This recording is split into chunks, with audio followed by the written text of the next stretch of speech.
Michelle, Nacho Libre, Big Fat Layer, Three Amigos, Heartbreak Kid Joe, name a few. Oh, look to the left. Our weather effects department is starting up our thunderstorm. By using strobe lighting and sound effects, we can create that thunder and lightning. And to create rain, we use overhead sprinklers. On the left, at that telephone pole, you can really just take a shot of that.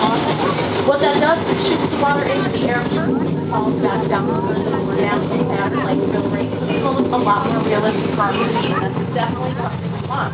Now, besides movies, lots of television shows have been our old Mexico set. Heroes. You guys hear that? No. The thunder is a different type of not an avalanche. The word I'm looking for here. Oh, floods వస్తున్నాయి చూడండి. ఆర్టిగా floods ఎలా వస్తాయో చూపిస్తున్నారు universal studios.